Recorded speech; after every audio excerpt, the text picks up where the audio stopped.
आधी रात का वक्त था। घना कोहरा सुमेरपुर गांव को घेरा हुआ था। भयंकर ठंड थी। सुमेरपुर गांव पहाड़ों के बीच बना हुआ था। काली घनी अंधेरी रात में सुमेरपुर गांव के बड़े बड़े पेड़ अजीब सी आकृति बना रहे थे।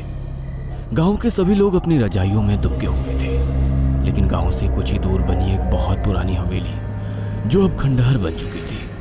रमेश और राजन मोटा कंबल ओढ़े हुए, हाथ में टॉर्च लिए हुए उसी हवेली के अंदर खड़े हुए थे। ये दोनों चोर थे और चोरी के मामले में कई बार जेल भी जा चुके थे। तभी एक तेज हवा का झोंका उन दोनों से टकराया। मैं अभी भी कहता हूँ रमेश, यहाँ से चलते हैं। मुझे कुछ ठीक नहीं लग रहा है।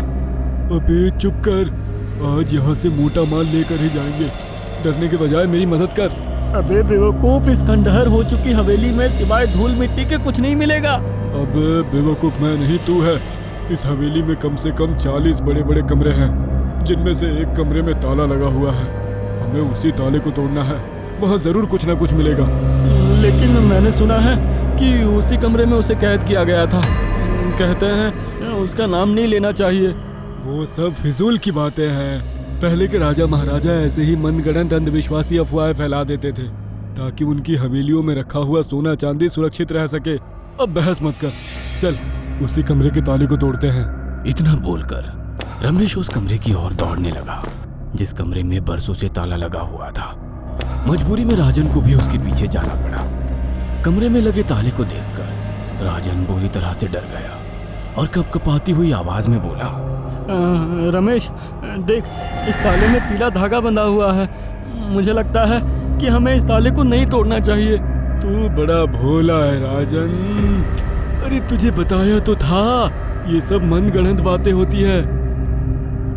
इतना कहकर रमेश ने अपने हथौड़े से उस ताले पर वार करना शुरू कर दिया। उसने उस पीले धागे को तोड़कर फेंक दिया।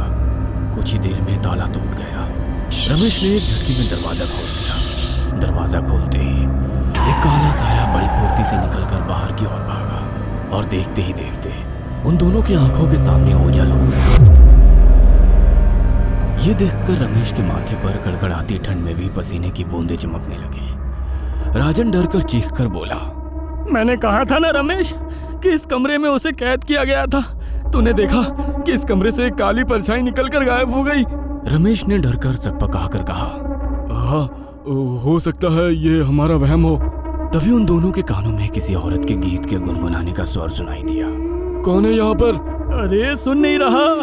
ये किसी औरत के गुनगुनाने की आवाज है। ये वही है जिसके बारे में हम अपने बाप दादा के जमाने से सुनते चले आ रहे हैं। इसका मतलब वो कथाएं सब सच्ची है। मगर रमेश ने राजन की कोई बात नहीं सुनी। उसके कदम खुद ब खुद उस दिशा में चलने लगे जहाँ से गुनगुनाने की आवाज आ रही थी। रमेश, तुझे क्या हो गया है? कहाँ जा रहा है तू? मगर देखते ही देखते रमेश अंधेरे में कहीं गायब हो गया। राजन ने रमेश को बहुत पुकारा, मगर उसने राजन की एक नहीं सुनी। मानो वो उस आवाज के सम्मोहन में खो गया था। राजन वहां पर अकेला रह गया था। तभी राजन को अंधेरे में रमेश की एक जोरदार दिल दहला देने वाली चीख सुनाई दी। राजन भागता हुआ उस ओर पहुंच गया, लेकिन ये देखकर राजन के होश उड़ गए। रमेश जमीन पर मृत अवस्था में पड़ा हुआ था। उसका चेहरा पीला पड़ चुका था और उसकी दोनों आंखों की पुतलियां गायब थी। राजन एक जोरदार चीख के साथ बेहोश होकर गिर गया। इस घटना के 1 महीने बाद आर्यन, आज इतने लेट कैसे हो गए? मैं कब से तुम्हारा फोन मिला रही हूँ। ये देखो क्या न्यूज़ चल रही है। कैसी न्यूज़? यही कि सुमेरपुर नाम के गांव में पिछले 1 महीने में संदिग्ध तरीके से वहां के वासियों की लाशें मिल रही हैं और उन सब लाशों की आंखों की पुतलियां गायब होती हैं।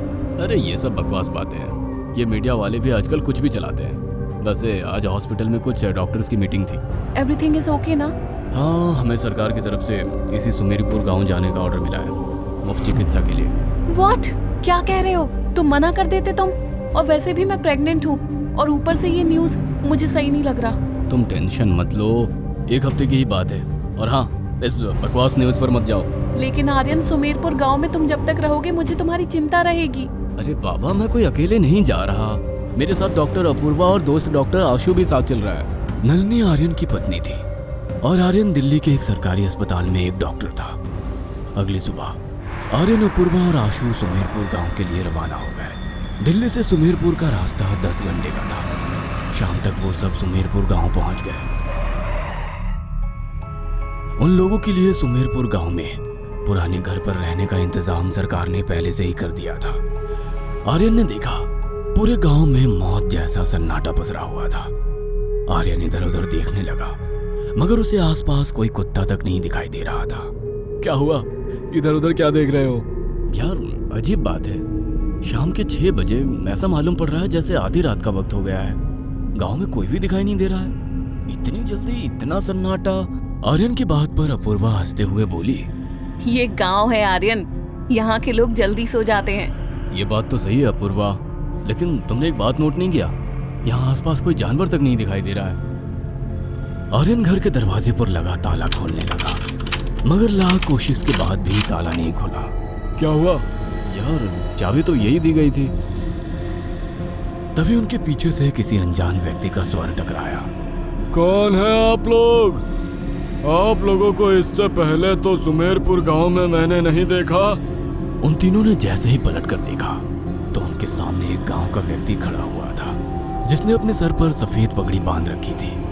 आर्यन उस व्यक्ति की ओर देखकर बोला, ओह थैंक गॉड, कोई तो आदमी नजर आया। जी मेरा नाम आर्यन है, हम यहाँ पर कुछ दिन कैंप लगाकर इस गांव के लोगों का मुफ्त इलाज करेंगे। आर्यन की बात सुनकर वो व्यक्ति बहुत रहस्यमय अंदाज में बोला, मेरा नाम हरिया है। मैं देख रहा था कि आप इस घर का ताला खोलने की कोशिश कर रहे थे। ये बहुत पुराना जंग लगा ताला है, लाइए मैं खोल देता हूँ। आर्यन ने हरिया के हाथ में चाबी पकड़ा दी। हरिया ने जैसे ही चाबी ताले में डालकर घुमाई, ताला तुरंत खुल गया। ये देखकर सब हैरत में पड़ गए। हाँ, अजीब बात है, मैं इतनी देर से इस ताले को खोलने की कोशिश कर रहा था और नहीं खुला, तुमसे एक कोशिश में ही खुल गया। जाओ आप लोग घर के अंदर चले जाओ, और सुनो, रात के वक्त इस गांव में भूल से भी बाहर नहीं निकलना। क्यों? रात के वक्त यहाँ बाहर निकलना मना है क्या? तुम लोगों की भलाई के लिए बोल रहा हूँ। रात के वक्त कोई अगर दरवाजा खटखटाए तो भूले से भी खोलने की कोशिश मत करना।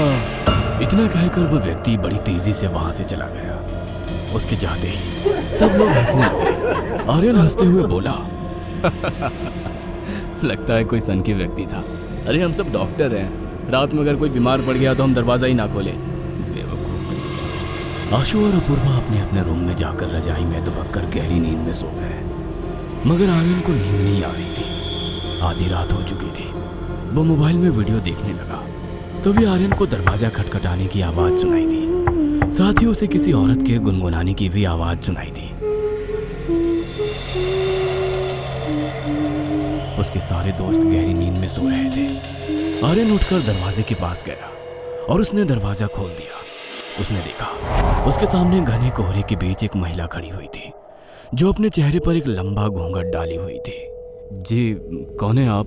मेरी बहन की अचानक तबीयत खराब हो गई है, आप डॉक्टर हैं ना?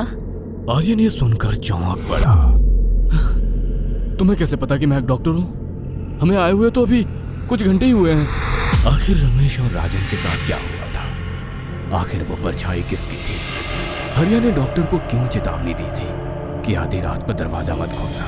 आखिर कौन थी ये घूंघट वाली औरत? अगर आपको हमारी ये कहानी पसंद आई हो तो इसे लाइक और शेयर करना ना भूलें। साथ ही ऐसी और नई कहानियों के अपडेट्स पाने के लिए हमारे चैनल अक्षु टीवी को जरूर सब्सक्राइब करें।